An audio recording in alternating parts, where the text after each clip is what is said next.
ओम शांति। आज 14 तारीख के बाबा के महावाक्य हैं। बाबा ने कहा, मीठे बच्चे, मम्मा बाबा समान सेवा करने के लिए बुद्धि को सतो प्रधान बनाओ। जैसे मम्मा बाबा सेवा करते हैं, पूरे विश्व की बेहद की सेवा मम्मा बाबा ने की है, करते भी हैं, कर रहे हैं। तो ऐसी सेवा करने के लिए हमें अपनी बुद्धि को सतो प्रधान बनाना है।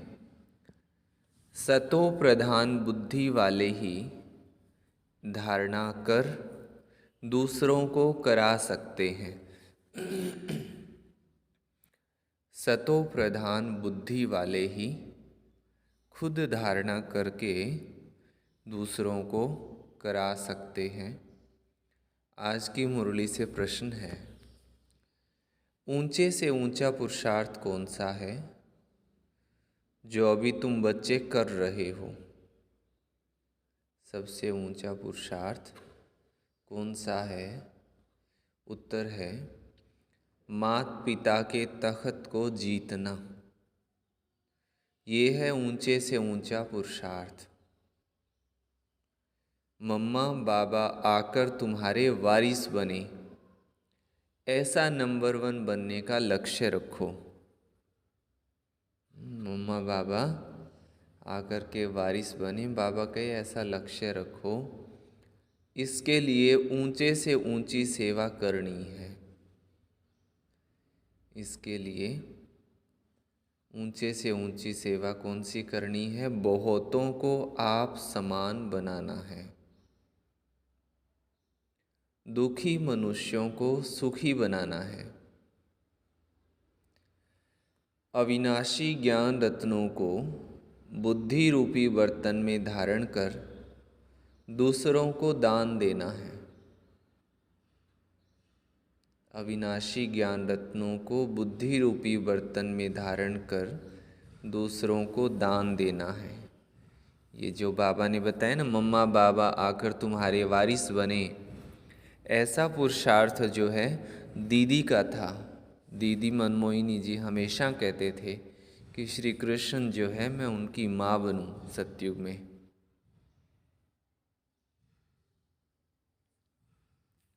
गीत है आज की मुरली से, भोलेनाथ से निराला कोई और नहीं।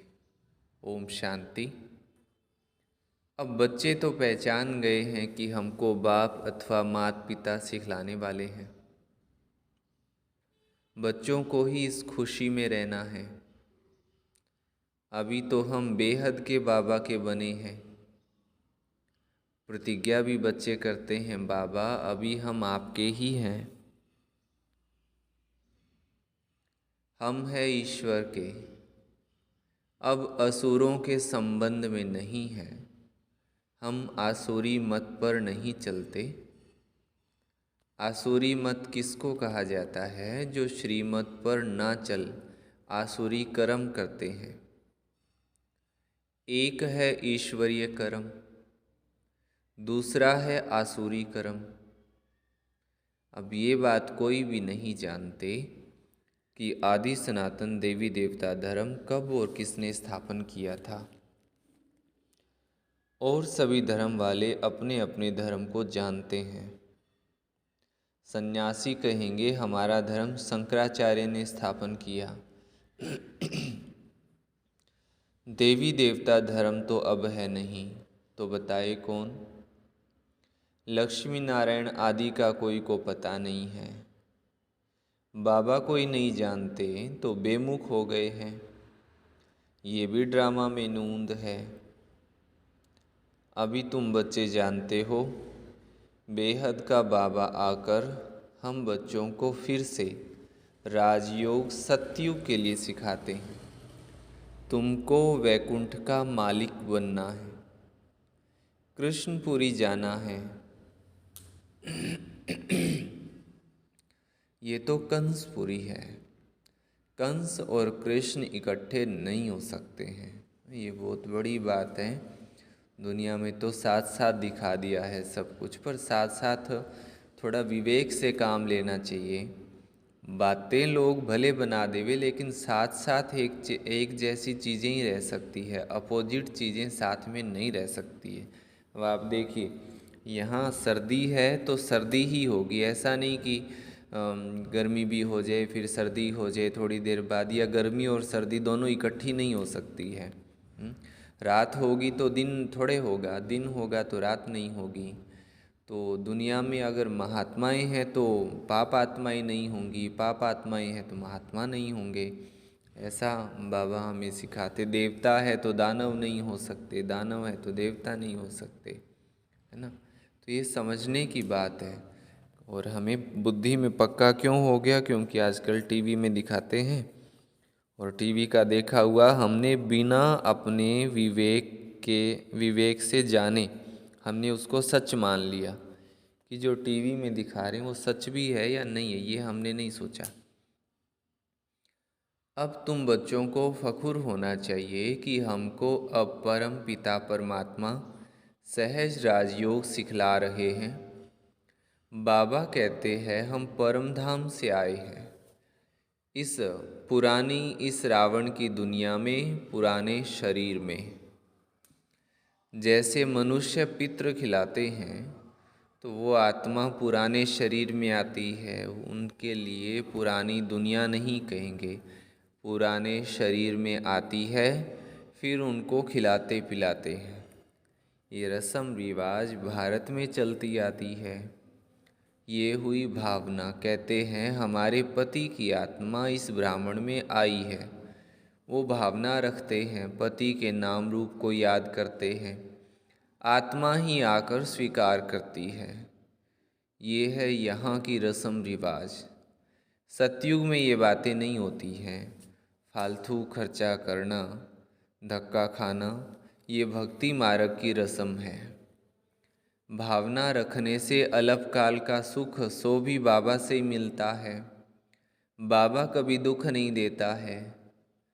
मनुष्य तो न जानने कारण कह देते, सुख दुख परमात्मा ही देते हैं। बाबा समझाते हैं, बच्चे ये खेल बना हुआ है। जो देवी देवता धर्म वाले होंगे वही आकर ब्राह्मण बनेंगे। मालूम पड़ जाता है ये हमारे कुल का है, इसने बहुत भक्ति की है। जैसे कोई बहुत अच्छा पढ़ता है तो अच्छा पद मिलता है, वैसे जिन्होंने बहुत भक्ति की है, बाबा आकर कहते हैं अब मैं उन्हों को भक्ति का फल देने आया हूँ। भक्ति में तो दुख होता है ना, दुख होता है तभी तो भक्ति करते हैं, बहुत याद करते हैं। तो कितना भटकना पड़ता है। अब मैं तुमको सभी दुखों से दूर करता हूँ अगर श्रीमत पर चलते रहेंगे तो। बाबा कभी उल्टी मत नहीं देंगे, सम्मुख आकर श्रीमत देते हैं। ऐसे नहीं कहेंगे कि रावण कोई चीज़ है जो कोई की बुद्धि में बैठ मत देते हैं। ये सब ड्रामा में नूंद है। मनुष्य बिल्कुल ही पतित बन जाते हैं माया के कारण। तुम जानते हो हम देवता बनेंगे, फिर आधा कल्प के बाद पतित बनना शुरू करेंगे। ये बाबा भी तो अनुभवी बुजुर्ग था, साधु संत आदि सभी देखे हैं, शास्त्र भी पढ़े हैं। अब बाबा मीन्स शिव बाबा जरूर अनुभवी रथ में ही आते होंगे ना, उसकी भी जरूर कोई हिस्ट्री होगी कि भगवान ने ये एक ही रथ क्यों लिया। भागीरथ अर्थात भाग्यशाली रथ गाया हुआ है। ये ब्रह्मा बाबा ने भी 12 गुरु किए थे। तो कहते हैं भागीरथ से गंगा निकली, अब पानी की गंगा तो निकल नहीं सकती। आगे हम भी समझते नहीं थे। गंगा कहते हैं कि शिव की जटा से निकले, बहुत सारी बातें हैं जो मिथक हैं। अब कहते हैं कि शिव की जटा से गंगा निकलती है, नहीं निकलती है। और गंगा वास्तव में खुद एक नदी नहीं है, ये 5 नदियाँ आपस में मिलती है और कौन से अब नाम तो मुझे उन पांचों के याद नहीं है। एक कर्ण प्रयाग है, एक रुद्र प्रयाग है, और एक कौन और नाम थे वो अभी नहीं ध्यान में आ रहे। तो ऐसे छोटी मोटी कुल मिलाकर के 5 नदियाँ मिलती है तो जा कर के गंगा नदी बनती है। और दूसरा मिथक क्या है? बारिश का देवता इंद्र देवता है, कि इंद्र जो है वो बारिश करता है। वास्तव में ये भी मिथक बात है। समुद्र में जब सूरज की लाइट पड़ती है, धूप पड़ती है, तो वो पानी भाप बन करके ऊपर उठता है, माना बादल बनते और बारिश होती है। इसमें भगवान का तो कोई लेना देना ही नहीं है ना। और जब बारिश आती, और उसी मिथक का परिणाम क्या है? जब बारिश आती है तो लोग कहते हैं मालिक ने पानी गिरा दिया, देखो मालिक ने ओले बरसा दिए, मालिक ने तूफान कर दिया, फसल खराब कर दी। मालिक को सबसे ज़्यादा गालियाँ पड़ती है। वो वास्तव में है कुदरती आपदा, उसमें ईश्वर का कोई लेना देना नहीं है, पर ये मिथक बातें हैं। तो बाबा कहते हैं मनुष्य बिल्कुल ही पतित बन जाते हैं। बाबा कभी उल्टी मत नहीं देता है।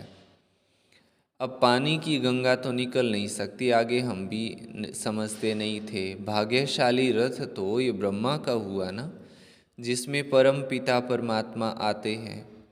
मनुष्य तो मूंझ जाते हैं कि इस ब्रह्मा में कैसे आएंगे।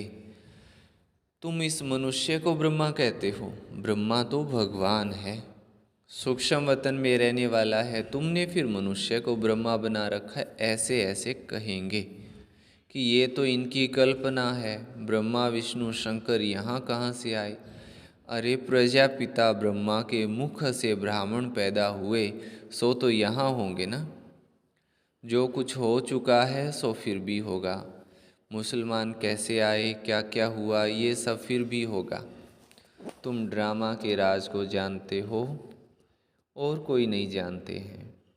वो तो कह देते हैं ड्रामा की आयु लाखों वर्ष है, फिर कहते प्रलय भी होगी। अब श्री कृष्ण अगर आएगा तो भी सतयुग में आएगा ना, उनको फिर द्वापर में क्यों ले गए हैं? कोई कोई तो कहते हैं कलयुग भी अभी लाखों वर्ष पड़ा है। अब कमाल की बात आप ये देखो, आप इतना ही थोड़ा विवेक से काम लीजिए। आप पिछले 10 सालों को देखो, 10 साल पहले दुनिया क्या थी और अब क्या है, कितना भारी परिवर्तन हो गया। और अब तो परिवर्तन की स्पीड भी बहुत तेज़ है, दिनों दिन बदलाव होता जा रहा है। तो आप सोचिए लाखों वर्ष अगर दुनिया और चली, ये कलयुग लाखों वर्ष और चला, तो क्या हालत हो जाएगी, हम सोच भी नहीं सकते। तो ऐसा नहीं होता है, ये सब मिथक बातें हैं। तो बाबा कहते हैं प्रलय कभी नहीं होती है। गाते भी हैं, क्या पॉइंट चल रही थी हमारे,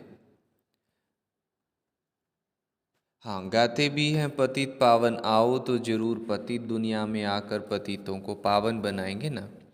बाबा कहते हैं मैं आता एक ही बारी हूँ पतितों को पावन बनाने। मैं ज्ञान सागर ही सृष्टि के आदि मध्य अंत का राज समझा सकता हूँ। पुरानी दुनिया को नया कैसे बनाता हूँ, सो बैठ बच्चों को समझाता हूँ। वो हद के घर की बात होती है, ये है बेहद का घर। बाबा का तो प्यार रहता है ना, तब तो भक्ति मार्ग में भी इतनी मदद करते हैं, मनुष्य तो कर नहीं सकते। कहते हैं ईश्वर ने सुख का जन्म दिया। किसके पास पैसे बहुत हैं तो कहते हैं ईश्वर का दिया हुआ है, फिर वो ले लेते हैं तो दुख क्यों होना चाहिए।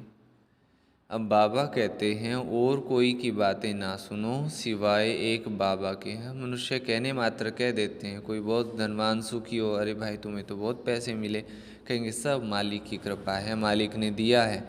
और कहीं घाटा लग जाए या दिवाला निकल जाए तो फिर क्या कहेंगे, वो हमारे तो बहुत दुख पड़ा है, वो बहुत दुखी हो जाते हैं। तो जिसने दिया उसने वापस लिया, इसमें दुख होने की क्या बात है। मान लो आपको किसी ने अपनी सीढ़ी दी, लकड़ी की सीढ़ी थोड़ा काम में लेने के लिए, वो आपके घर से वापस ले जाए तो इसमें आपको दुख थोड़ा ही होगा, आप तो समझेंगे ना उसकी थी ले गया। तो फिर ऐसे ये बात बाबा कहते हैं, चाहे संतान सुख है, चाहे धन सुख है, कुछ भी हो। तो बाबा कहते हैं और कोई की बातें ना सुनो सिवाय एक बाबा के। बाप टीचर गुरु तीनों रूप में पार्ट बजाकर दिखाते हैं। सदगति दाता है ही एक, अंधों की लाठी एक प्रभु, पतितों को पावन बनाने वाला एक प्रभु। बाबा कहते हैं, मैं साधुओं का भी उद्धार करने आता हूँ। तुम सब ब्रह्मा कुमार कुमारियाँ हो।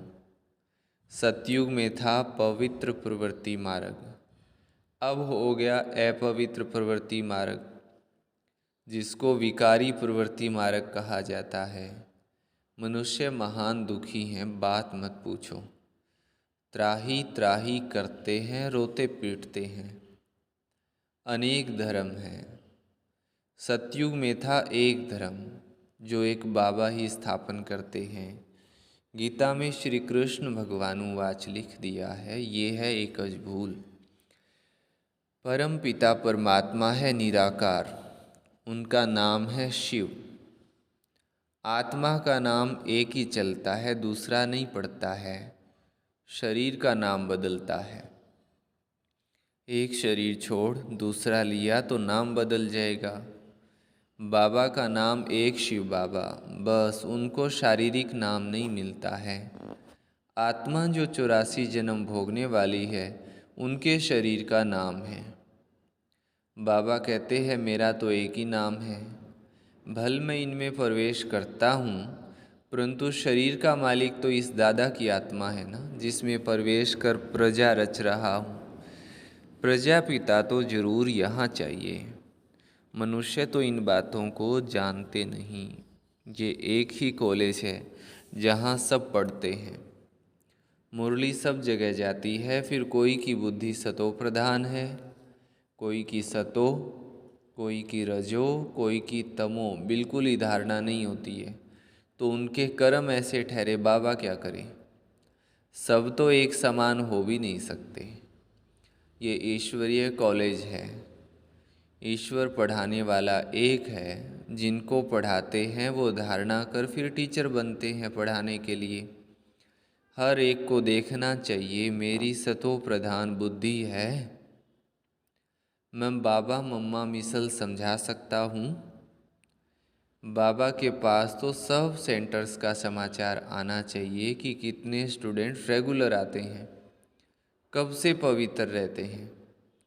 बाबा को सब पोता मेल का मालूम पड़ना चाहिए। माता पिता बड़े हैं ना, जगदम्बा माँ भी तो बच्ची ठहरी। ये बाबा इस दुनिया का भी अनुभवी है। ड्रामा में मुख्य एक्टर्स देखे जाते हैं ना, बाबा ने ये भी रथ लिया है, जरूर कुछ तो होगा ना। आदि देव ब्रह्मा का कितना नाम है। मनुष्य नहीं समझते आदि देव किसको कहा जाता है। वास्तव में आदि देव और आदि देवी माता पिता बन जाते हैं।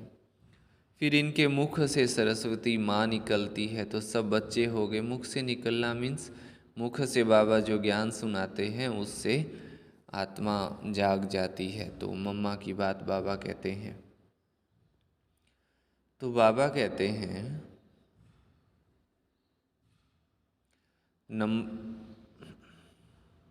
कितनी गहरी बातें हैं, सतो प्रधान बुद्धि वाले अच्छी रीति समझेंगे। नंबरवार होते ही हैं। रॉयल घराने और प्रजा में तो फर्क रहता है ना। प्रजा भी अपने पुरुषार्थ से बनती है और राजा भी अपने पुरुषार्थ से बनते हैं। बाबा कहते हैं कि तुम अच्छा पढ़ेंगे तो ऊंचा पद पाएंगे। वारिस जो बनेंगे वो तो अंदर रॉयल घराने में ही आएंगे। बाबा कहते हैं पूरा पुरुषार्थ करो। मैं तो आया ही हूँ रजाई देने के लिए। पुरुषार्थ करना है। हम माता पिता से स्वर्ग की बादशाही का वर्षा लेंगे, नहीं तो क्षत्रिय बन पड़ेंगे। स्टूडेंट्स खुद भी समझ सकते हैं। उन स्कूलों में कोई नापास होता है तो फिर से पढ़ना पड़ता है, दोबारा ही पढ़ लेते हैं। यहाँ तो फिर से पढ़ ना सके, नापास हुआ तो नापास ही रहेंगे। इसलिए पुरुषार्थ पूरा करना है। बहुतों को आप समान बनाना, ये है ऊंचे से ऊंची सेवा।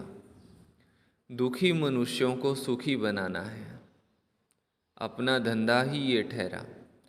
बाबा हमेशा कहते हैं ऐसे मत समझो कि सिंध में बहुतों ने घर बार छोड़ा तो हमको भी छोड़ना पड़ेगा। नहीं, ये तो ड्रामा में नूंद थी, बाकी भगाने आदि की तो बात ही नहीं है। भगवान बुरा काम थोड़े ही करेंगे, ये है झूठे कलंक। तुम बच्चे जानते हो पहले नंबर में ये बाबा मम्मा पद पाते हैं, मम्मा बाबा पद पाते हैं। तुम भी फिर बाबा मम्मा के तखत पर जीत पाते हो। जो पहला नंबर होगा वो फिर नीचे उतरते जाएंगे। बच्चे बड़े होकर तख्त पर बैठेंगे तो मम्मा बाबा सेकंड नंबर में चले जाएंगे। पहले वाले राजा रानी फिर छोटे हो जाएंगे। तो पुरुषार्थ कर बाबा मम्मा के तखत पर जीत पहननी है। अभी नहीं जीत पानी है, भविष्य तखत पर जीत पानी है कि मम्मा बाबा आकर तुम्हारा वारिस बने। बाबा बच्चों को कितना अच्छी रीति समझाते हैं। ये ज्ञान है जैसे पारा जो झट से उड़ जाता है। कोई पास तो जरा भी धारणा नहीं होती है। कमाल है ना। अभी तुम बच्चों को निश्चय है, यहाँ तो निराकार भगवान पढ़ाते हैं, श्री कृष्ण नहीं। भगवानुवाच है ना। भगवान को तो तुम शरीर दे भी नहीं सकते। अभी हमें शिव बाबा पढ़ाते हैं, इसमें संशय नहीं आना चाहिए। एक बार बाबा मिलन पे दादी जो है किसी माता को लेकर के गए। तो ब्रह्मा बाबा सामने बैठे थे और आकर के ब्रह्मा बाबा में शिव बाबा ने प्रवेश किया। तो वो माता सामने ही बैठी थी और दादी भी बैठे थे। वो माता मन ही मन सोच रहे हैं कि पता नहीं इनके तन में शिव बाबा आते हैं कि नहीं आते हैं, मैं कैसे समझूं, मैं कैसे मान लूं। ऐसे थोड़े ही कोई बात होती है। वो ऐसा सोच रही थी माता। तो पीछे ही बैठे थे दादी। दादी ने उनको धीरे से पीछे कमर में मुक्का मारा। कहते उल्टा सीधा नहीं सोचो, सामने बाबा आए बैठे हैं, ध्यान से देखो। तो कहते वो मुक्का मारना ऐसा था जैसे मेरी बुद्धि का बटन दबा दिया किसी ने, और फट से एकदम एकाग्र हो गई कि सच में हमारे ऊपर कितनी नज़र है। तब उनको ब्रह्मा बाबा की भ्रुकुटी में शिव बाबा का साक्षात्कार हुआ। तो बाबा कहते इसमें संशय की बात नहीं है। बाबा कहते हैं पहले पहले ये दिल में आना चाहिए कि हमको बाबा बैठ पढ़ाते हैं। बाबा अक्षर आने से वर्षा याद आना चाहिए। जितना हम पढ़ेंगे उतना स्वर्ग में ऊंचा पद पाएंगे। जितना बाबा को याद करेंगे तो विकर्मों का बोझा खत्म होगा। याद करने से बुद्धि सोने का बर्तन हो जाएगी। दान करते रहेंगे तो धारणा होती जाएगी। धन दिए धन ना खुटे, बाबा तुम पर राजी होगा जब हम ज्ञान दान करेंगे। तुम ब्राह्मण अब अविनाशी ज्ञान रत्नों का दान करते हो। वो शास्त्र जो सुनते हैं उसको ही ज्ञान समझते हैं। बस समझते हैं यही लाखों की मिल्कियत है, परंतु है कौड़ी की। इसलिए बाबा कहते हैं बच्चों की दिल में आना चाहिए कि हमारा बाप शिक्षक है, सतगुरु भी है, साथ में ले जाने वाला भी है। मुक्ति जीवन मुक्ति में ले जाएंगे। ये है ज्ञान अमृत। दुनिया में कोई ऐसे संत महंत नहीं होंगे जो चले जाएं और फिर वापस आते रहें। बाबा ने गारंटी की है, मैं तुम्हें लेकर के जाऊंगा। अब कितने ही आश्रमों में डेरों में जो है उनके गुरु चले जाते हैं और गद्दी जो है अपने शिष्य को दे जाते हैं। फिर शिष्य के जाने का टाइम आता है तो वो अपने शिष्य को गद्दी ट्रांसफ़र करते रहते हैं। लेकिन यहाँ बाबा के घर में देखो, ब्रह्मा बाबा गए उसके बाद कोई किसी को गद्दी ट्रांसफ़र हुई नहीं, है ना। तो ब्रह्मा बाबा ही फिर वापस सूक्ष्म वतन से इस धरती पर मिलने आते रहे हैं और अब भी आते रहेंगे। 2024 की भी 23-24 की जो है वो डेट्स आ गई हैं बाबा मिलन की। तो यहाँ गद्दी ट्रांसफ़र नहीं हुई है। तो बाबा हमें साथ में ले जाते हैं, सतगुरु भी है साथ ले जाने वाला। मुक्ति जीवन मुक्ति में ले जाएंगे। ये है ज्ञान अमृत। बच्चे स्कूल में पढ़ते हैं तो ब्रह्मचारी रहते हैं। अगर गंदे हो जाते तो पढ़ाई ठंडी हो जाती है, बुद्धि एकदम मलिन हो जाती है। ये फिर है रूहानी विद्या। ब्रह्मचर्य में रहने बगैर धारणा होगी नहीं। बाबा कहते हैं अब पढ़ लो, नहीं तो कलप कलप स्वर्ग के मालिक बन नहीं सकेंगे। अपने पुरुषार्थ से ही बनेंगे। बाबा आशीर्वाद करे फिर तो सबको राजा बना देवे। बाबा कहते हैं ये तो पढ़ाई है, पढ़ेंगे लिखेंगे तो होंगे नवाब। अगर बुद्धि धक्के खाती रहेगी तो होंगे खराब, खराब हो जाएंगे। ये बहुत बड़ा कॉलेज है, नाम ही है ब्रह्मा कुमार कुमारियों का ईश्वरीय विश्वविद्यालय। ईश्वर का स्थापन किया हुआ है, ईश्वर को ही बाप कहा जाता है, तो बाबा ही बाप टीचर सतगुरु है। ये सिवाय तुम्हारे कोई भी समझते नहीं हैं। सतगुरु के रूप में सभी को वापस ले जाने वाला है। बाबा गारंटी करते हैं मैं सभी को वापस ले जाऊंगा। कहाँ? जिसके लिए तुम आधा कल्प भक्ति करते आए हो, मुक्ति धाम में ले जाऊंगा। फिर जो श्रीमत पर चलेंगे वो वैकुंठ का मालिक बनेंगे। अच्छा, मीठे मीठे सिकिलधे बच्चों प्रति माता पिता बाप दादा का याद प्यार और गुड मॉर्निंग। रूहानी बाप की रूहानी बच्चों को नमस्ते। हम रूहानी बच्चों की रूहानी माता पिता बाप दादा को याद प्यार, गुड मॉर्निंग और नमस्ते। धारणा के लिए मुख्य सार का फर्स्ट पॉइंट, पढ़ाई को धारण कर दूसरों को पढ़ाने लायक बनाना है। पढ़ाई को धारण कर दूसरों को पढ़ाने लायक बनना है। मम्मा बाबा समान सेवा करनी है। सेकंड पॉइंट है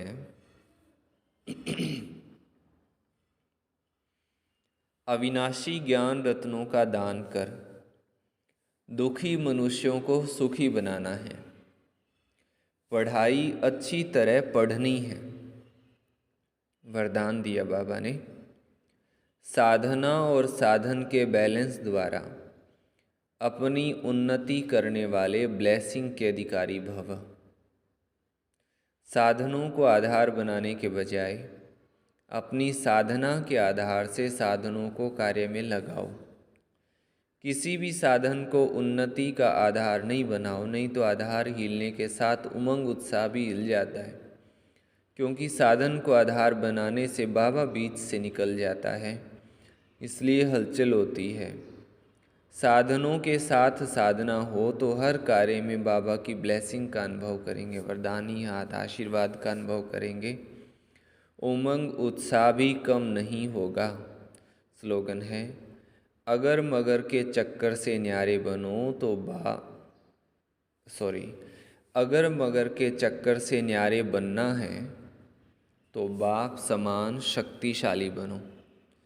किंतु परंतु के चक्कर से न्यारे बनना है तो बाबा जैसा शक्तिशाली बनो। अच्छा, ओम शांति। ये थे आज के बाबा के महावाक्य। अभी जो है आपको होमवर्क और अव्यक्त इशारा सुनाएंगे। आज की मुरली से मुख्य पॉइंट्स। आज बाबा ने कहा कि नंबर 1 बनने का लक्ष्य रखना है, इसके लिए सेवा भी ऊंची करनी है। बाबा कहते कि हम बच्चों का तो धंधा ही यही है कि बहुतों को आप समान बनाना है और दुखी मनुष्यों को सुखी बनाना है। फिर बाबा ने कहा कि शिव बाबा हमको सिखलाते हैं तो हर एक बच्चे को अपार खुशी में रहना है, और साथ ही ये नशा भी हो कि हमको अब परमपिता परमात्मा सहज राजयोग सिखा रहे हैं। फिर बाबा ने बड़ी ही वंडरफुल बात कही कि अगर हम बच्चे बाप के श्रीमत पर चलेंगे तो बाबा हमको सभी दुखों से दूर कर देंगे। फिर बाबा ने बताया कि बाबा इस सृष्टि पर आते ही हैं सबका उद्धार करने, पतितों को पावन बनाने, सबको भक्ति का फल देने। जिसने फिर जास्ती भक्ति की होगी वही फिर ब्राह्मण कुल में आएगा। फिर बाबा ने विशेष कहा कि पुरुषार्थ कर राजाई पद लेना है। बाप तो आया ही हुआ है राजाई देने, और बाबा कहते कि पढ़ाई अच्छे से करनी है तो ऊंच पद मिलेगा। फिर बाबा ने कहा कि जितना बाप को याद करेंगे उतना विकर्म विनाश होंगे और बुद्धि सोना बन जाएगी, और फिर बुद्धि में अविनाशी ज्ञान रत्नों को धारण करना सहज हो जाएगा। तो बाबा कहते कि अविनाशी ज्ञान रत्नों को धारण कर फिर औरों को भी धारण कराने हैं। तो बाबा कहते कि मम्मा बाबा के समान सर्विस करनी है। आज का स्वमान। मैं बाप समान शक्तिशाली आत्मा हूँ। आज का अव्यक्त इशारा। फरिश्ता स्थिति का अनुभव करने के लिए विशाल दिल वाले बेहद के समृद्धि स्वरूप बनो। जहाँ बेहद है वहाँ कोई भी प्रकार की हद अपने तरफ आकर्षित नहीं कर सकती। कर्मातीत का अर्थ ही है सर्व प्रकार के हद के स्वभाव संस्कार से अतीत, अर्थात न्यारा। अच्छा, ओम शांति।